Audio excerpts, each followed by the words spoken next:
Leo, tignan natin kung ano ang mensahe sa'yo ngayong 2024. This is for you. Leo, Sun, Moon, Rising, and Venus sign. So, pwede nyo pong tignan yung inyong mga other signs para mas kumpleto ang mensahe na inyong makuha ngayong 2024. Tignan po natin kung ano ang energy mo ngayong 2024, Leo. Spirit guide, energy po ni Leo ngayong 2024. Parang ito yung main energy. Okay, King of Coins. Nakikita mo, Leo, may mga pera talaga na paparating sa'yo ngayong 2024. Unexpected man yan, expected mo man yan, darating po yan sa'yo. There is stability para sa'yo ngayong taon na ito. So, i-claim mo yung positive energy na yan. Ayan po, kung meron kayong gustong i-nurture, meron kayong gustong i-spoiled, sarili nyo, ibang tao, magagawa nyo po yan ngayong taon na ito. So, ayan, Dimitri is approving. Tignan po natin kung ano pa ang mensahe. So, ano naman yung energy sa paligid mo at paano ka nito maaapektuhan. Tignan po natin ano naman yung energy sa iyong paligid at paano ka nito maaapektuhan. We have Ace of Swords. So, maraming tao dito makikipag-communicate sa'yo. Maraming taong kukonect sa'yo. Even, Leo, yung mga tao na ang tagal-tagal mo na walang communication sa kanila, a year or decades, ayan po, pwedeng ko-contact sila sa'yo. So, maganda ito. This is breakthrough. Kung meron po kayong gustong i-achieve sa inyong trabaho, makukuha nyo rin po yan sa inyong business, makukuha nyo yan. Madami kayong makuklose deal dito. So, para po sa mga agent dyan, sa mga nangungumisyon dyan, ayan po, maganda yung year na to para sa inyo, Leo. Meron din ako nakikita dito, nagba-buy and sell. So, napakabilis ng mga transactions and very direct yung mga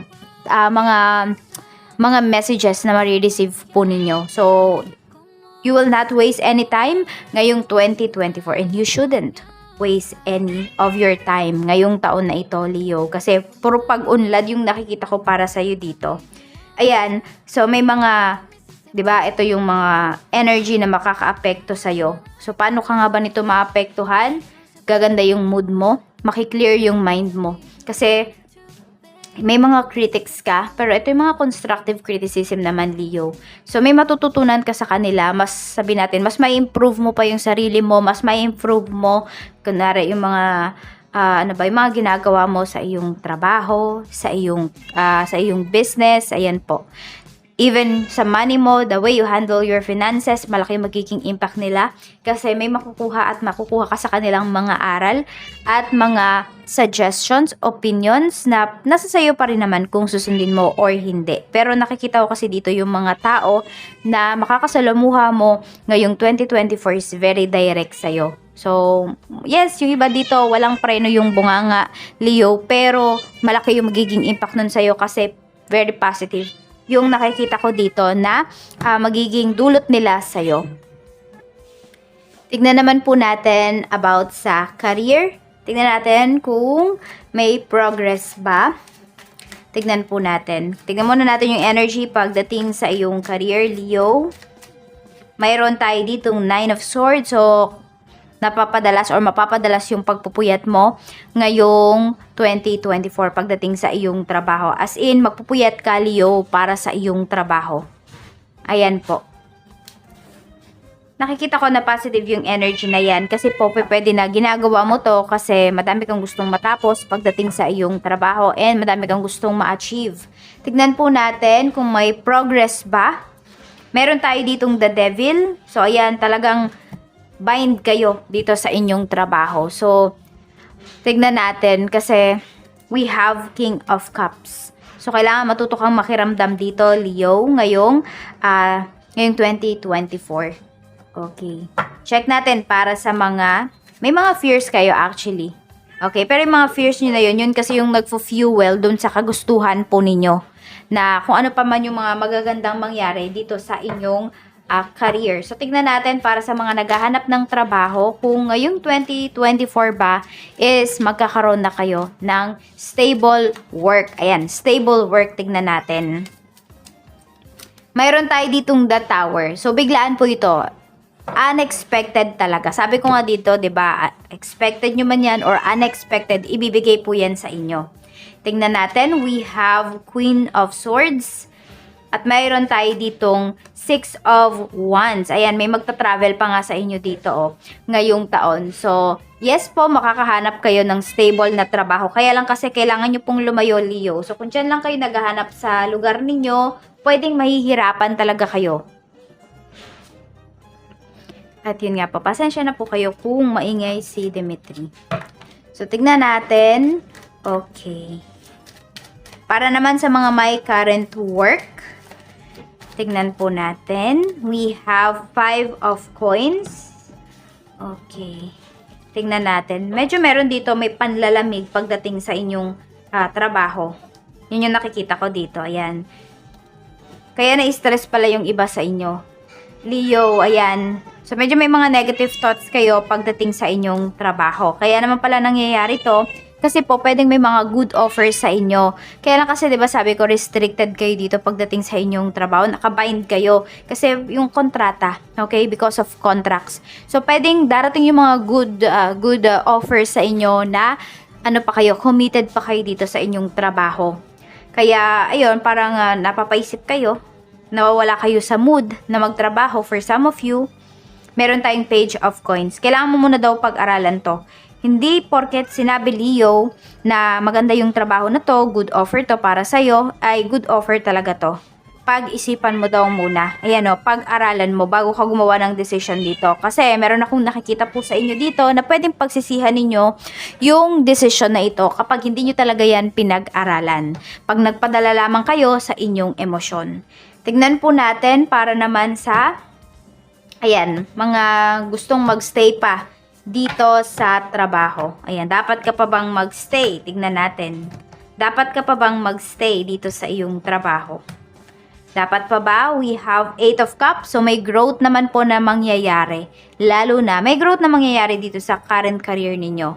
Meron din naman akong nakikita dito na pwedeng mag-grow kayo kapag kayo ay umalis. So, kung nakikita nyo talaga na dito sa current job ninyo, wala ng pag-asa, hindi kayo mapopromote, hindi tataas yung salary ninyo, no salary increase, yun nga po. Tapos, masama pa yung turing sa inyo, hindi okay. So, doon kayo mag-decide, Leo, na tignan nyo kung dapat na ba talaga kayong umalis. Tignan nyo din yung location, kasi nga po sabi ko sa inyo dito, pwedeng may magta-travel sa inyo ngayong taon na ito because of work. Meron tayo ditong King of Wands. So, meron naman dito, buong buo na yung inyong desisyon. So, wala na akong magagawa dyan. At pwede rin yung even yung mga tao sa paligid po ninyo is wala na silang magagawa kasi decided na kayo kung aalis ba kayo dito sa work or magstay kayo. Pero ayan, kahit po hindi kayo magstay, no, merong growth na mangyayari po sa inyo. May progress talaga. Pwedeng dito nyo pa matagpuan yung job talaga na gusto po ninyo. So, tignan natin. Any travel abroad pagdating sa trabaho. We have the Chariot. Yes na yes po talaga. So, sino ba yung mga nagpaplano dyan na pumunta ng ibang bansa ngayong 2024? Ayan po. Napaka-positive po ng cards ninyo. Makakapunta po talaga kayo. Some of you will wait 7 days to 7 weeks to 7 months. Yan po yung sabihin natin yung pinakamatagal nyo na napag-wait for some of you. So, pwedeng meron dito. Parang first week pa lang ng 2024 is aalis na. So, ayan. Tignan po natin ano pa yung mensahe. Okay, Spirit Guide. Para naman sa mga nagbi-business. Ayan po. So, tignan natin yung energy ng business. So, iba-iba po kayo ng business. So, tignan natin. Meron tayo ditong 3 of Cups. Madami kayong celebrate ngayong 2024. So, mga positive things po ito. May mga connections din dito na mabubuo. Ayan po. So, parang pag may mga nag-invite sa inyo, sa business ninyo, Leo, umattend po talaga kayo. Huwag nyong tanggihan. So, parang mag-effort po talaga kayo kasi makakatulong to sa business nyo. We have 4 of Coins. Ayan o, marami ka ditong masisecure. Even po yung iba sa inyo, madami kayong mapupundar dito sa inyong negosyo dahil sa inyong negosyo. Ayan, napakaganda po. So, makipag-socialize talaga kayo, bumuo kayo ng mga new networks, ng mga new connections.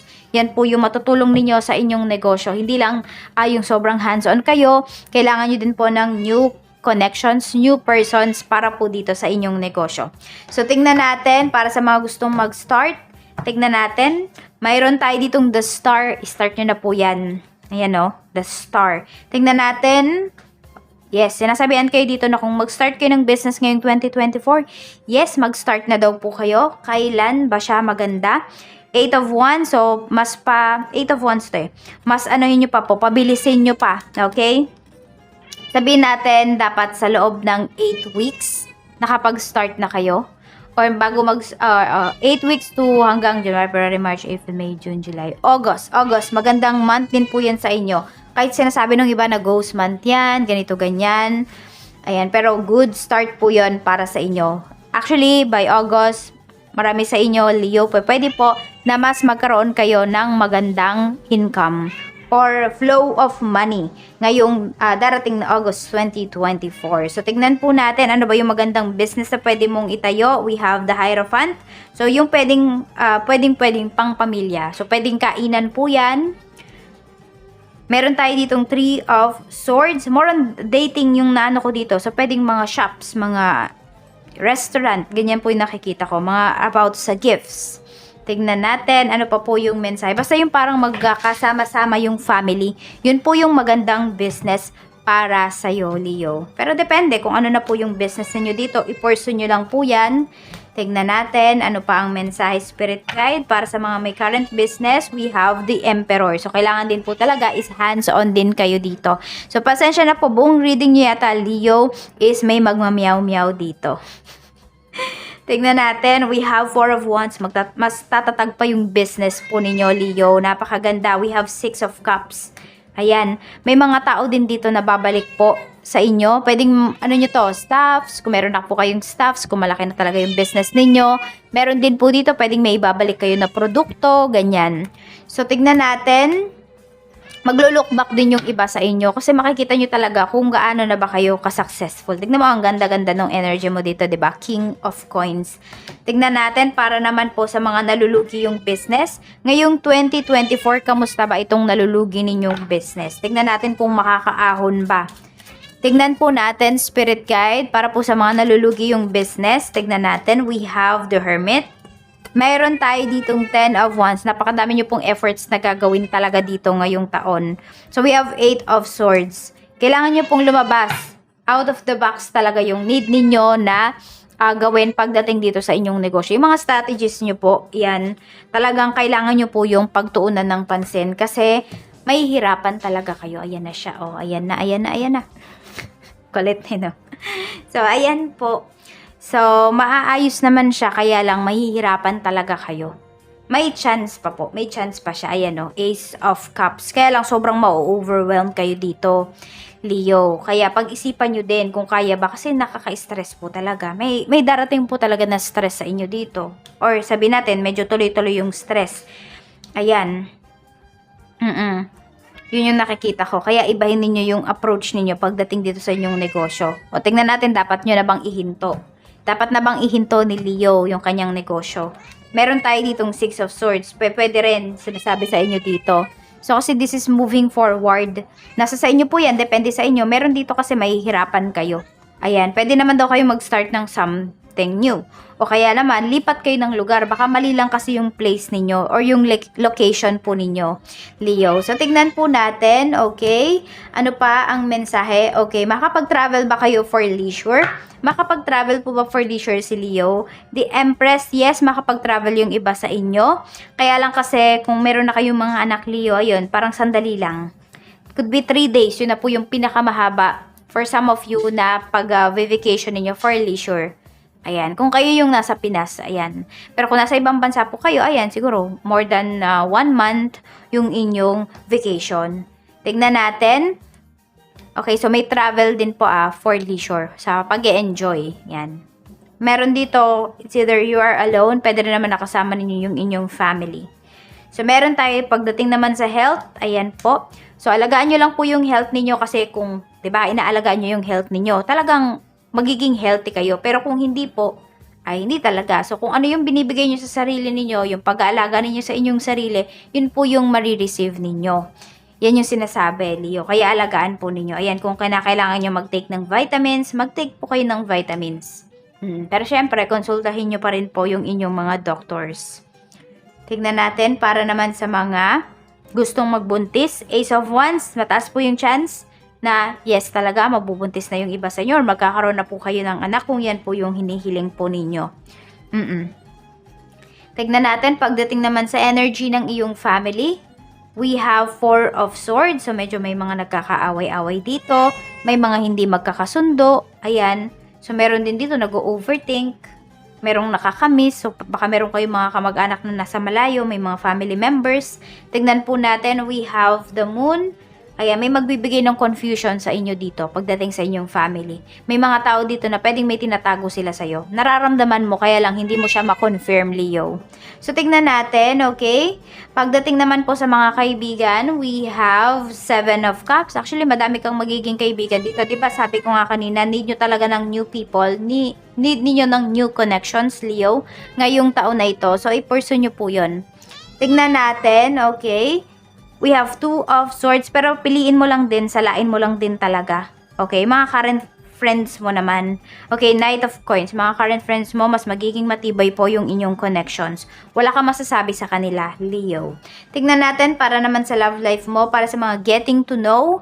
We have King of Swords. So, kung sino man po yung makakausap mo, very direct din yung tao na yan. So, mauuwi ba yan sa kung saan? Knight of Swords, medyo mag-ingat lang kayo kasi, yes, yung taong to, very straightforward siya. And pwede kasi na ito, we have Knight of Swords. Oh, we have Two of Cups. Meron kasi akong nakikita dito. Actually, dalawa yung energy. Meron po dito, is, ang bilis. Ang bilis po, ano? Leo, ayan, parang gusto niya i-level up kagad yung relationship ninyo. Meron naman dito, kaya siya nagmamadali kasi meron siyang gustong makuha sa'yo, Leo. And, yung taong to kasi pwedeng naboboard. Mabilis siyang, mabilis magbago yung isipan ng taong to. Kaya very direct niya. Parang ayaw niya na may sinasayang na oras. So, mag-iingat kayo. Tignan natin para sa mga single, we have the Sun. Meron tayo ditong Seven of Swords. So, medyo kailangan din maging maingat kayo dito kung meron kayong kinakausap. Ayan, focus daw muna yung iba sa inyo, sa inyong sarili. Yes po. Para naman sa mga byuda or byudo, we have Page of Cups. Ayan, may makakausap din kayo dito. More on pag-uusap talaga yung energy, oh. Yung mga tao sa paligid po ninyo, malaki magiging impact nila talaga sa inyo. Meron tayo ditong Three of Wands. Meron kayong makakausap, pwedeng ang layo, LDR ito. So, pwedeng may karelasyon yung iba sa inyo, LDR siya. So, medyo matagal pa bago kayo magkita. So, tignan natin para po sa mga may ka-live-in. Meron tayong strength, mas lalakas pa yung relationship, mas magiging matatag pa siya. We have Five of Swords, kaya iwasan nyo na mag-isip ng mga negativities. Kasi pwedeng iyan yung makasira sa relationship po ninyo. Yung pag nag-overthink kayo na baka may iba, etc. Ganyan. Ang nangyayari naman kasi talaga is honest and loyal sa iyo yung person mo. Para naman po sa mga single mom and single dad, we have Judgment. Mayroon tayo ditong Two of Wands. So, meron dito mga single mom, single dad. Ang nakikita ko kasi sa inyo dito is pwede po na kayo ay magta-travel sa ibang bansa. So, pwedeng decided na kayo. So, yun, more on anak. Mga anak po yung inyong inaasikaso, inaalala dito. So, tingnan po natin. So, okay, pwedeng may makausap naman kayo, kaya lang kasi, ang priority nyo talaga dito is yung mga anak po ninyo. Tignan natin sa mga married naman, we have Knight of Cups. Sobrang sweet sa'yo ng asawa mo ngayong 2024. Ayan o, Ten of Cups talagang, alam mo yung fulfilled siya pagdating sa relationship, pagdating po sa marriage po ninyo. Seven of Coins, tsaka sabay nyo aabutin yung mga pangarap po ninyo. So, very positive yung energy para sa inyo dito.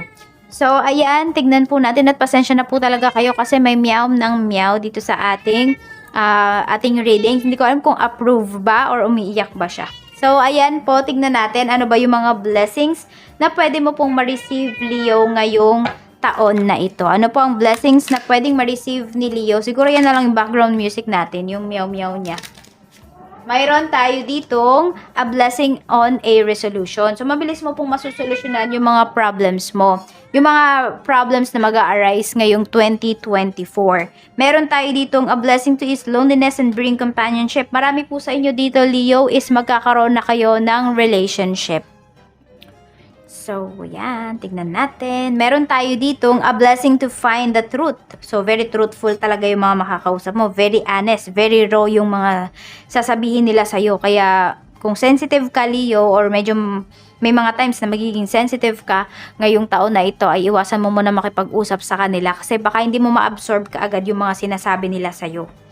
So, ayan, or maging iba ba yung dating nung mga yun para sa'yo. So, ayan, marami dito, pwedeng maraming dadalaw sa inyo ng mga friends. Alam mo yung mafe-feel mo talaga na hindi ka nag-iisa. Tignan po natin, okay, biggest obstacles mo ngayong taon. We have 10 of coins. Okay, biggest blessing mo din is money. Pero yung biggest obstacle mo din is regarding money. Kaya, alam nyo na po, pag-isipan nyo talaga kung saan ninyo gagamitin, saan nyo gagastusin yung mga pera na marireceive po ninyo. This is your hard-earned money. Kaya pag-isipan nyo po. Even papasok kayo sa mga investments, Leo, pag-isipan nyo, pag-aralan ninyo ng mabuti. So, tignan natin ano ba yung, ayan din po yung biggest obstacles mo in terms of money din. Kaya alagaan nyo yung health ninyo kasi baka mamaya, di ba, ang laki nga ng kinikita ninyo tapos sa health nyo lang pala mapupunta. Kaya balansehin nyo po yung life ninyo. Balansehin nyo yung mga ginagawa ninyo sa inyong buhay ngayong taon. Tignan po natin, angel message. Okay, angel message natin, spirit guide. We have patience. Sabi sa'yo ni Archangel Jophiel, your dreams are blooming more rapidly than you realize. Still, they need nurturing and patience. Which is true. Hindi mo pwedeng madalain yung mga bagay-bagay ngayong taon na ito. Okay? So, process po yan. It's divine timing. Ang kailangan mo lang talagang gawin is maging consistent ka. Yun po yung kailangan mo. Para magawa mo itong mga goals mo in life. Tignan natin, spirit guide, mensahe natin. Okay, mensahe natin for Leo. Mayroon tayo ditong healthy choices. Ayun. So, 'di ba, even sa money mo, may mga gagawin ka talaga dito na unhealthy para sa buhay mo. Kaya pag-isipan mo. Okay? Sabi nga, think before you click. Bago ka mag-comment, pag-isipan mo muna bago ka gumawa ng choice. 100 times pag-isipan mo para wala kang regret dito. So, ang lucky color mo is green. Wednesday po ang lucky day mo ngayong taon. And we have number 27, 40, and 25. Caramel. Meron akong naano ditong caramel. Hindi ko alam kung favorite nyo ba yun. Mahilig ba kayo sa caramel candy, sa caramel syrup? Ayan po. So, baka meron nga dito, mahilig kayo sa matatamis. So, balance lang po kasi, 'di ba? Baka mamaya, tumaas yung sugar po ninyo.